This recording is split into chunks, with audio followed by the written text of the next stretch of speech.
Hello everybody, मैं doctor Taufiq Hussain, associate professor in higher education. आज हम गोस्वामी तुलसीदास जी के विषय में चर्चा करेंगे।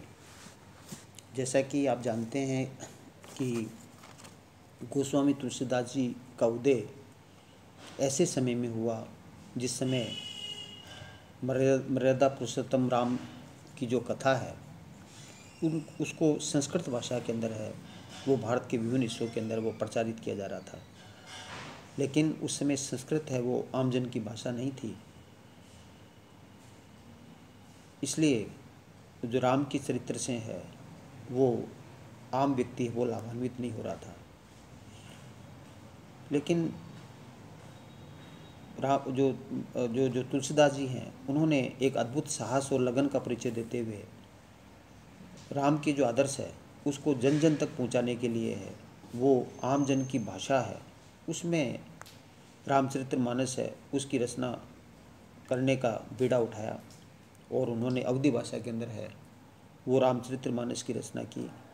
उस समय राम के आदर्श को समाज को आवश्यकता थी, क्योंकि समाज के अंदर ऊंच नीच भेदभाव और आपसी झगड़े प्रकाष्ठा पे थे और लोगों का आत्मविश्वास है वो डगमगा रहा था।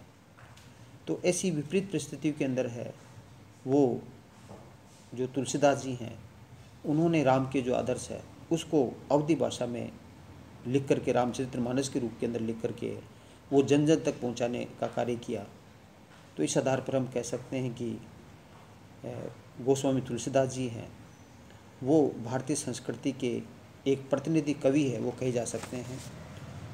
मध्यकालीन मध्यकालीन जो भारत है उसमें जो जो उसमें जो हम हिंदी साहित्य है वो उसकी जो कई परंपराएं हैं उसका प्रसार हो रहा था। और जो तुलसीदास जी हैं वो जो हिंदी साहित्य के जो कई काल हैं उसमें जो भक्ति काल हैं, जो मध्यकालीन भक्ति जो मध्यकालीन जो साहित्य है उसका जो एक स्वर्ण काल है, जो गोल्डन एज है उसको कहा जा सकता है। क्योंकि इस काल के अंदर जो जिस साहित्य की रचना की गई वो आमजन की भाषा में उसकी रचना की गई और आमजन की भाषा में रचित होने के कारण से है वो जो साहित्य आप जो हिंदी साहित्य है वो जन जन तक है वो पहुंचने के अंदर वो कामयाब हुआ। तो इस समय जो जो जो जो भक्ति काल के अंदर है वो जैसा कि आप जानते हैं कि जो साहित्य की दो परंपराएं हैं उसका प्रसार हो रहा था। एक निर्गुण परंपरा थी, एक सगुण परंपरा थी। जो निर्गुण परंपरा के जो संत थे जिसमें कबीर और नानक प्रमुख थे, और निर्गुण परंपरा के अंदर भी दो काव्य धाराएं का प्रसार हो रहा था, जिसमें एक प्रेमाश्रय धारा थी और एक ज्ञानाश्रय धारा थी। जो प्रेमाश्रय धारा है उसके उसके प्रतिनिधि है वो मलिक मोहम्मद जायसी थे, और जो ज्ञानाश्रय धारा है उसके जो कवि थे उसके प्रतिनिधि है वो कबीर जी को हम मानते हैं।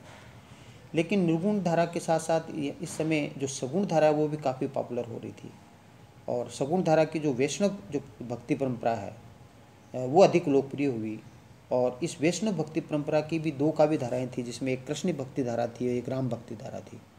जो कृष्ण भक्ति धारा है उसके जो प्रतिनिधि हैं उसको प्रचार प्रसार करने का जो कार्य है वो सूरदास जी ने किया, और उन्होंने जो सूरसागर नामक है वो ग्रंथ की रचना की और उसके माध्यम से कृष्ण भक्ति धारा को है वो लोकप्रिय बनाने का कार्य किया।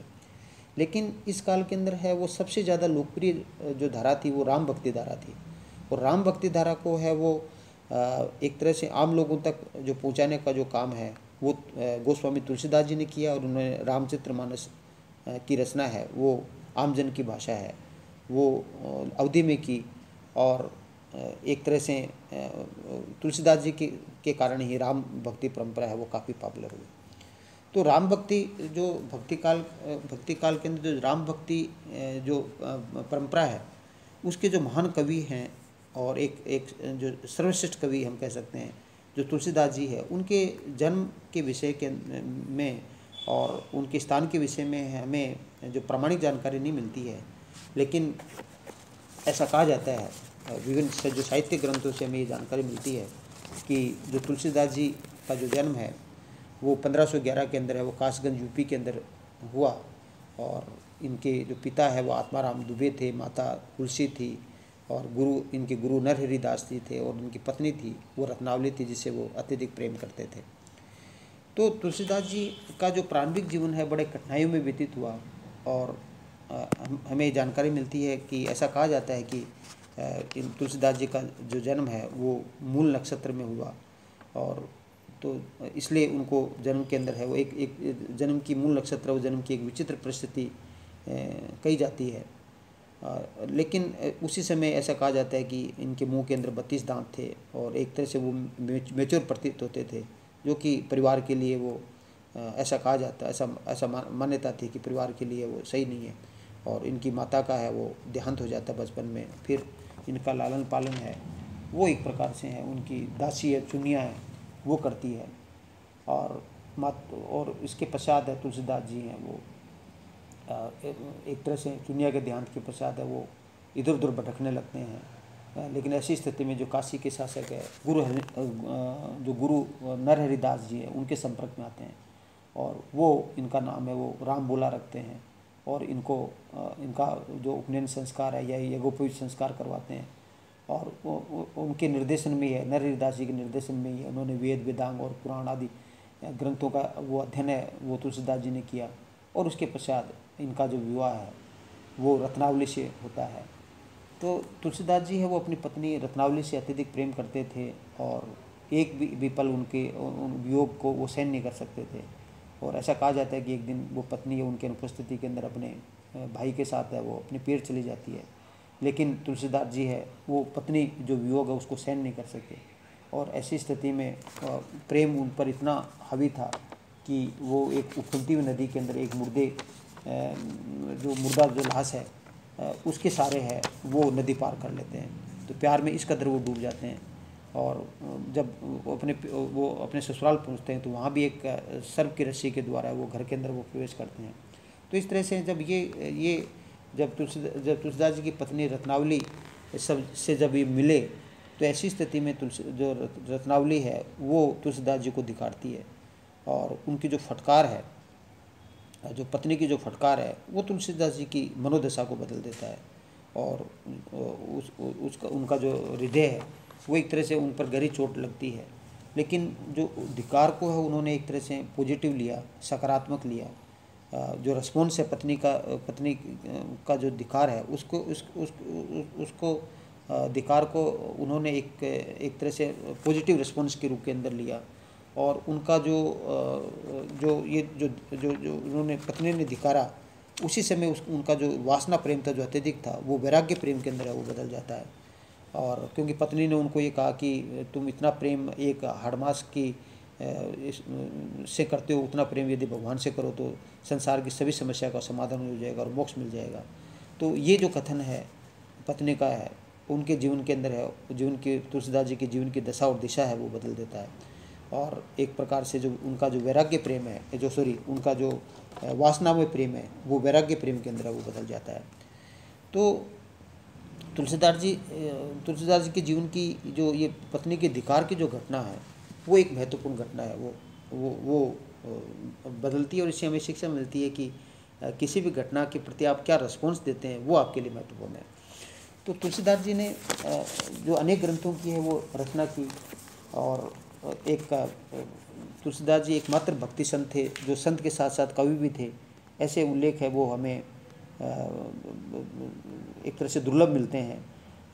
उन्होंने तुलसीदास जी ने उस समय लोक धर्म और जो संस्कृति है उसकी बिखरी कड़ियों को एक सूत्र में पिरोने का जो कार्य किया, और इसलिए आज भी तुलसीदास जी को है वो श्रद्धा और सम्मान की दृष्टि से वो स्मरण किया जाता है। तुलसीदास जी ने एक जो जैसे मैंने बताया कि एक महान कवि थे और उन्होंने अनेक ग्रंथों की रचना की, जिनमें उनके द्वारा रचित जो 12 ग्रंथ है वो प्रमुख माने जाते हैं। और उन 12 ग्रंथों में जो रामचरितमानस है वो सबसे प्रमुख ग्रंथ था। और इस रामचरितमानस जो है वो 7 कांड के अंदर है वो विभूत किया गया। और इसमें जो 7 कांड के अंदर जो इनके जो 7 कांड थे जिसमें बाल कांड है, अयोध्या कांड है, अरण्य कांड है, किष्किंधा कांड है, सुंदर कांड है, लंका कांड और उत्तर कांड है। तो इस रामचरितमानस के अंदर में एक जो ऐसा कहा जाता है कि जो त्रेता युग के जो विष्णु के जो अवतार थे मर्यादा पुरुषोत्तम राम है, उनके चरित्र को वो उद्घाटित करने का वो प्रयास किया। तो एक प्रकार से इनमें जो समाज के जो विभिन्न आदर्श हैं उसको एक प्रकार से है वो तुलसीदास जी ने प्रस्तुत किया। एक तरह से उसमें जो जो इनका जो जो रामचरितमानस का जो मेन नायक है के रूप के अंदर पुरुषोत्तम जो राम है उसको उन्होंने प्रस्तुत करने का है वो लोगों के समक्ष वो प्रस्तुत करने का काम किया। और एक आदर्श राजा है के रूप के अंदर वो दशरथ और जनक को, आदर्श माता के रूप में सुमित्रा और कौशल्या को, आदर्श पुत्र के रूप में राम लक्ष्मण भरत और शत्रुघ्न को, और एक आदर्श जो मित्र के रूप के अंदर है वो जो सुग्रीव को, और आदर्श शत्रु के रूप में रावण को, आदर्श सेवक के रूप में हनुमान को, और एक देशद्रोह के रूप में विभीषण को। तो इस तरह से क्या है कि जो तुलसीदास जी हैं उन्होंने जो रामचरितमानस की रचना की, जिसको जैसे मैंने बताया इसमें 7 कांड में विभाजित है, और ये एक प्रकार से एक प्रबंध काव्य है और एक महाकाव्य माना जाता है। इसके अंदर क्या है कि जो श्रृंगार रस है, वीर रस है और शांत रस है, सभी का समन्वय किया गया है। लेकिन जो जो जो शांत रस है उसको उसमें प्रमुखता दी गई है। और एक जो अवधी भाषा है जिसमें दोहा और चौपाई है उसका प्रमुख रूप से जो प्रयोग किया गया है। तो एक जो प्रबंध काव्य है और महाकाव्य है और शांत रस प्रधान जो काव्य है, तो इसमें राम के चरित्र को है वो उद्घाटित कर, प्रमुख रूप से राम के चरित्र को उद्घाटित करने का वो प्रयास किया गया है। और इसमें समाज के अंदर है वो क्या आदर्श होने चाहिए, राजा का क्या आदर्श होना चाहिए, माता का क्या आदर्श होना चाहिए, पुत्र का, भाई का, पत्नी का, मित्र का, शत्रु का, सेवक का जो आदर्श है उस आदर्श को है वो सॉरी एक बहुत ही सुंदर ढंग से वो प्रस्तुत करने का वो प्रयास किया गया। तो रामचरितमानस के अतिरिक्त है उन्होंने विनय पत्रिका है की रचना की, जो एक गीति काव्य है, और इसने ब्रज भाषा के अंदर है जो मुक्तक काव्य जो एक प्रकार से इसके अंदर भी क्या है कि राम भक्ति है उसको आदर्श मान करके है। इसमें आध्यात्मिकता आदर्श मान के प्रस्तुत किया गया, आध्यात्मिकता को वो विशेष बल दिया गया है। कवितावली के अंदर क्या है कि इसमें तुलसीदास जी ने है वो एक प्रकार से जो राम का जो स्तुतिगान है वो किया गया है इसके अंदर, जिसमें जो वात्सल्य है वो श्रृंगार है, वीर है, जो रस है उसका सुंदर जो समन्वय है वो देखने को मिलता है। दोहावली के अंदर क्या है कि उन्होंने जो 563 दोहे हैं उन दोहों के माध्यम से है राम की स्तुति गान की गई है। गीतावली के अंदर है वो तुलसीदास जी ने जो एक राम जो गे पदों की सहायता से रामचरित्र का सुंदर वर्णन किया गया है। भैरवी रामायण है उसमें भैरवी छंद में राम के जीवन से संबंधित है वो विभिन्न घटनाओं का वर्णन किया गया है। रामाज्ञान प्रश्न है इसमें अवधि भाषा के अंदर है वो उसमें प्रश्नोत्तर रूप के अंदर राम कथा को समाहित किया गया है।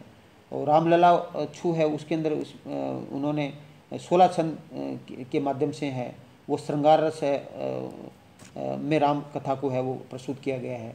कृष्ण गीतावली है उसमें गीति काव्य है जिसमें जो कृष्ण है कि चरित्र को उद्घाटित करने का प्रयास किया गया है। वैराग्य संदीपनी है उसमें जो चौपाई और सोरठे हैं और दोहों के माध्यम से है वो जो धर्म और ज्ञान के जो सामान्य सिद्धांत है उसका विवेचन किया गया है। पार्वती मंगल के अंदर है वो शिव और पार्वती के विवाह का विवेचन किया गया है। जानकी मंगल में जो अवधि भाषा के अंदर है वो राम और सीता के विवाह का वर्णन किया गया है। तो इस प्रकार इनकी जो 12 रचनाएं हैं वो प्रमुख मानी जाती है, जिसमें परिवार के जो आदर्श है जिसकी हमने चर्चा की उसको प्रस्तुत करने का प्रयास किया है। तो तुलसीदास जी ने जो भारतीय संस्कृति है उसमें जो राजा का क्या आदर्श होना चाहिए और राजा और प्रजा के बीच में क्या संबंध होना चाहिए उसको भी उद्घाटित करने का प्रयास किया। इन्होंने उस समय भारत के अंदर सगुण और निर्गुण दोनों परंपराएं चल रही थी, लेकिन तुलसीदास जी ने यद्यपि सगुण परंपरा को उद्घाटित किया लेकिन निर्गुण परंपरा का उन्होंने विरोध नहीं किया। तो इस प्रकार सगुण और निर्गुण परंपरा के अंदर है वो समन्वय स्थापित करने का प्रयास है वो उन्होंने किया। तुलसीदास जी ने अपने रचनाओं के अंदर दानवता पर मानवता की जो विजय है उसको प्रदर्शित करने का जो प्रयास किया, और एक जो आदर्श नायक है वो किस तरह से होना चाहिए, पुरुषोत्तम जो मर्यादा पुरुषोत्तम जो राम है उसके रूप के अंदर उसके चरित्र को है वो उद्घाटित किया कि किस तरह से एक आदर्श नायक का जो चरित्र किस प्रकार से होना चाहिए। इस समय जो लोक संग्रह की जो भावना थी उसमें निर्गुण परंपरा के अंतर्गत है वो खंड शैली के अंदर लोक जो संग्रह की परंपरा वो चल रही थी, लेकिन तुलसीदास जी ने है वो खंडक के स्थान पर है वो मंडक शैली के अंदर है वो लोक संग्रह को प्रस्तुत करने का वो प्रयास किया। तुलसीदास जी के समय में जो भक्ति की जो शैव और जो वैष्णव परंपरा है वो प्रचलित थी। तुलसीदास जी यद्यपि जो जो वैष्णव परंपरा है उसके प्रमुख संत थे और वो प्रमुख कवि थे, लेकिन उसके बावजूद भी उन्होंने है वो अपने रचनाओं के अंदर है वो जो शैव भक्ति है उसको भी उन्होंने स्थान दिया। और जैसा कि मैंने बताया कि तुलसीदास जी ने जो राजनीति के अंदर के राजनीति के जो विभिन्न जो आदर्श हैं और जो नैतिक मूल्य हैं उनको भी है वो उद्घाटित करने का प्रयास किया कि राजा कैसा होना चाहिए, राजा और प्रजा के बीच में कैसे संबंध होने चाहिए, राज्य का जो धार्मिक और नैतिक दृष्टि से है वो राज्य किस प्रकार से होना चाहिए। तो एक आदर्श राज्य की स्थापना के जो आदर्श है वो उन्होंने प्रस्तुत किया और एक राम राज्य की जो आदर्श है उसको प्रस्तुत करने का जो प्रयास है वो तुलसीदास जी ने वो किया। तो इस प्रकार हम कह सकते हैं कि तुलसीदास जी है वो मध्यकालीन जो भक्ति जो काल है उसके जो प्रमुख है वो भक्ति संत थे और उन्होंने प्रमुख रूप से हैं वो मर्यादा पुरुषोत्तम जो राम है उनके चरित्र को है वो प्रस्तुत करने का प्रयास किया। और एक प्रकार से हम कहा जा सकता है कि जो रामचरितमानस के द्वारा है वो आधुनिक युग की जो विभिन्न समस्याएं हैं उनकी सभी समस्याओं का समाधान किया जा सकता है।